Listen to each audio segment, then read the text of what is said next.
Good morning, everybody. Hey, welcome to Monday, October 25th.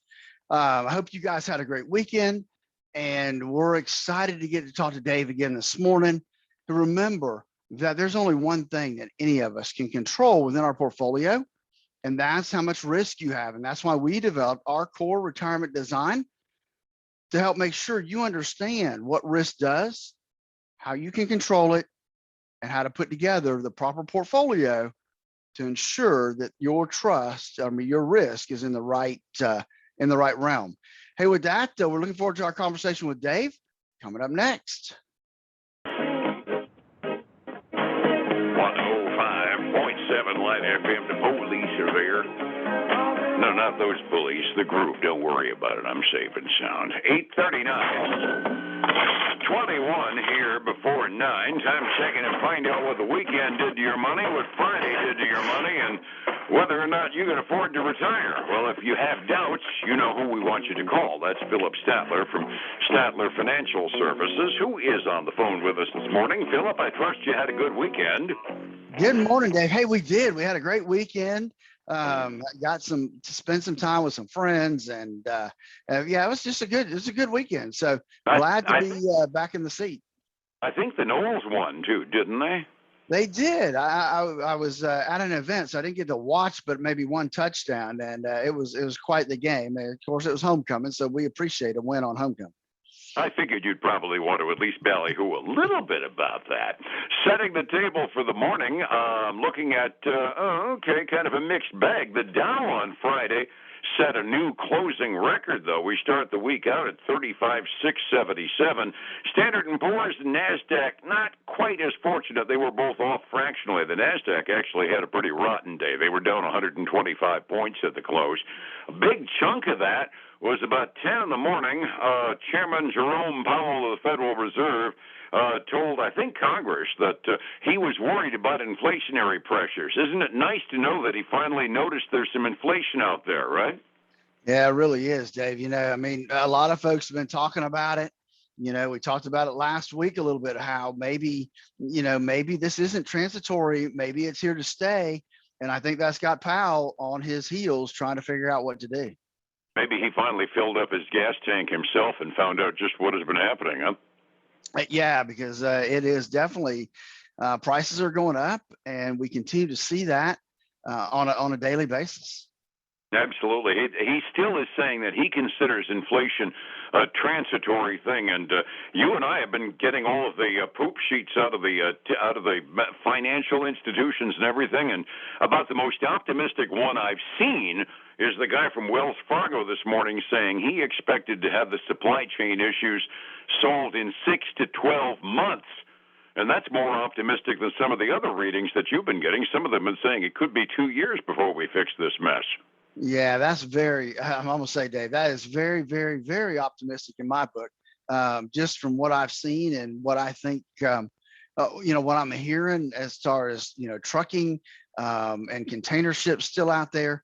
I just think we got a little longer haul than that. No, that was why it's kind of an outlier in terms of a guess, but of the most optimistic guesstimate to solve our problems that are generally triggering the inflation that we've got is 6 to 12 months, and that's considered starry-eyed optimism. I think we probably better buckle our seatbelts for a little while. I believe so. I mean, I think we need to get ready for higher prices, even higher than what we're seeing now. And I think we're going to have to get somewhat used to prices continue going up, because I think this inflation is going to be here for a little while. I hope not, but hope doesn't get us very far. That's true. My news ticker this morning talking about if you think you're paying too much for Tide already, Proctor and Gamble's looking at a third round of price increases for this year. They say rising prices in commodities and transportation. Whirlpool is closing on $1 billion financial hit this year from higher commodities prices. I mean, we are going to pay more next year at this time than we are now, and we don't like the fact that we're paying a lot more now than we did last year at this time. Well, that's true. And I think it's just, and that's the problem. I mean, when's the last time we saw inflation? And that's the big deal. I mean, there's probably a generation out there, 2 generations now, that have not seen anything when it comes to inflation. I was going to say perspective. I've always, told the story about when we bought our first home. Inflation was running at like double-digit rates, and mortgage rates were at 11 and 12%. Compared to those days, during the Carter years, well, okay, fine, we're better off now than we were before, but still, we've gotten really lulled into a sense of prices are going to stay stable, mortgage and interest rates are going to stay low, and the stock market's going to keep going up. And the world ain't normally like that, even though it may feel like it for the last 10 or 15 years. Well, that's true. And that's, like I said, we got a whole bunch of new investors and folks out there in the economy that haven't seen this before. And I'm like you. I remember trying to buy my first house, and I say try because interest rates were 14.5%, and it just didn't work back then. So it's like, I was going to say we took a 1-year ARM in order to get down to 11 and a quarter to buy our first one. I remember those days all too well. Talking about company news out there, it is earnings season, but we did have a little bit of company news out there too. Pinterest was going to sell out, and PayPal was going to buy a social media network. It all sounded really good, and everybody really liked Pinterest stock at the end of last week. Over the weekend, PayPal said, "Yeah, don't think so." That hasn't been good news for folks that invested big in Pinterest, has it? No, it's not. Now, the PayPal folks, they're happy about that. Their stock's up about 5.3%. But you're right. The Pinterest folks, not so lucky. They're down almost 15% this morning. Yeah, offhand, we were talking about that. There was another social network that we were talking about that was kind of on the second tier below the Facebook and Twitter, infernium. And you're kind of on a cutting edge when that second tier is social networks. You're not that terribly far out of going toes up as big as Facebook, Google, and Twitter are. That might have been salvation for Pinterest. Well, that's true. I mean, I think they'll still. I mean, there's a lot of ad revenue still coming in there. I mean, they still got a model that works. I mean, when I'm getting ready to barbecue, I'm on Pinterest trying to find a new rub or how to do this or how to do that. So, I mean, I think it's still viable for the long term. Now, what their earnings will be going forward, that's the question mark, really and truly, when it comes to things like Pinterest. Yeah, see, I kind of stay. I'm still a Luddite, I guess. Facebook and Twitter are really the only two social networks that I follow. Once in a blue moon, there's a special interest board on Reddit that'll catch my attention, but I keep thinking that that it eventually we're going to see some very defined tiers in the social media circle, and as the boom currently on that goes, the ones that are in that second tier, I would kind of put in a level of jeopardy.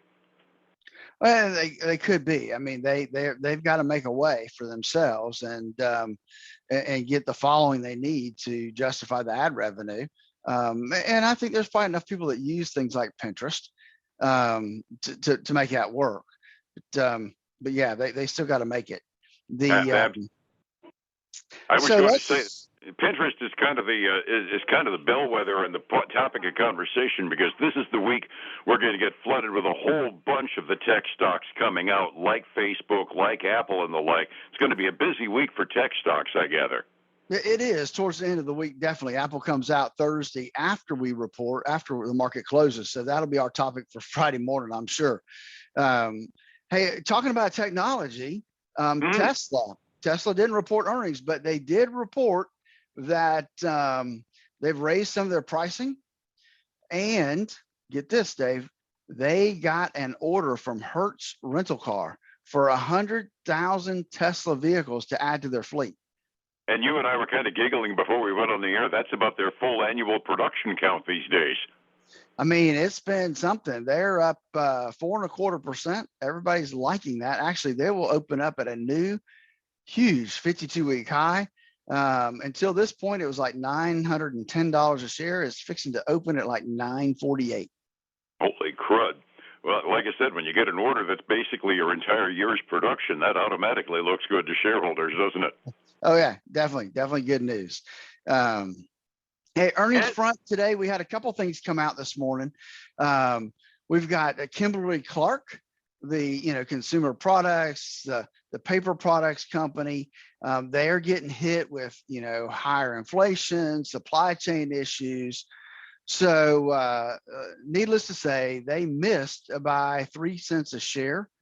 Now their revenue was slightly above forecast because probably they've had to raise prices to get stuff out of here, but their earnings have suffered a little bit. So they're trading down today 2.6% before the market opens up. When I lived up in the area where they have their main factory, I used to say we were recession proof because you can't live without toilet paper. If they can't ship it, well, we might have to. Yeah, exactly. If they can't get it, they can't sell it. So that's an issue. And the other one we had was Restaurant Brands International, which is the holding company for like Tim Hortons, Burger King, Popeyes. They are traded on the Toronto exchange. And so we don't have an update on pricing on them right now. They say it's about $76. I don't think that exchange is even open yet, but the news report said they're trading up about 1.2% this morning. And then the last one, well, I have another one. I have HSBC, which is another financial institution. And they I don't have the exact numbers, but they reported better than expected profits. They're up 74% from a year ago, and they announced a $2 billion buyback of shares of their stock. So that's they're trading up right now because they're on the London Stock Exchange. So they're trading up right now about 1.3%. Cool. You said you had one other than that? I do. We've got Otis Worldwide. Oh yeah, the elevator guy. Elevator company. So they're moving on up. They beat by 4 cents a share. They came in at 77 cents. Revenue top forecast. They are the premier flagship elevator company, and they do escalators and that kind of stuff too. They raised their full year forecast. They're trading up almost 0.9% this morning. Cool. We do have some good news to talk about. Resetting the table in the morning, the Dow was a new record high. The more adventurous S&P and NASDAQ stocks were generally off on Friday. 45 minutes before we open this morning, Phillip, what are we looking at? So we are looking at a little bit of green ink, Dave. I'm not going to say a lot of green ink, but a little bit of green ink anyway. The Dow is up less than 0.1%, like $19. The S&P 500 is up a little over 0.1%, a little over $6, and the NASDAQ is up about 1/3%, about almost $50. And the VIX is trading down, so that's kind of good news. The commodities front, everything is green. We like most of that. The silver is up a little over 1/3%. Gold's up almost 0.5%. Both of those, well, the gold's still trading over $1,800 an ounce. Silver still can't get to 25. Is it 24.53? And then crude oil, Dave. I'm sad. Yeah. Crude oil's up almost 1.4%. Dave, it is pennies away from $85 a barrel. It's like 84.89 a barrel right now. I was looking at that and thinking, I'm glad I filled up on Friday. Yeah, that's the truth. Absolutely. Overseas markets, the Asian rim was mixed at the close early this morning. Europe is mostly up, but France appears to be having a bad day. They're a little bit in red ink midway through theirs. Everybody else is up by 1/3% or so. Keeping in mind that things happen that we can't control, like, Jerome Powell opening his mouth in front of Congress and tanking the stock market for a couple of hours, that makes retirement iffy if you're getting close. And that takes some solid advice. How do I find you to get that advice?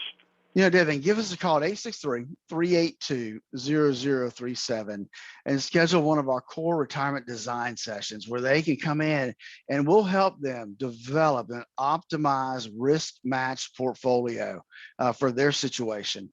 And catch us on our website at statlerfinancial.com, and then join us this weekend for the Statler Financial Radio Show, 6 a.m. and noon on Saturday, 10 a.m. Sunday morning on Highlands News Talk 730. Now, all righty, and back here again tomorrow morning at the same time. Phillip, thank you so much. We'll catch you then. All right, man. Have a great day. Appreciate you. It's 105.7 Light FM and Statler Financial Services. Phillip Statler from the pit. Folks, I want to thank you for joining us today. I hope you had a great weekend. We'll be here all week. Tune in again tomorrow for your update. Again, we're here if you need anything. We want to be a resource for those of you that are getting close to retirement here in Central Florida. Take care. I'll talk to you again tomorrow. Bye now.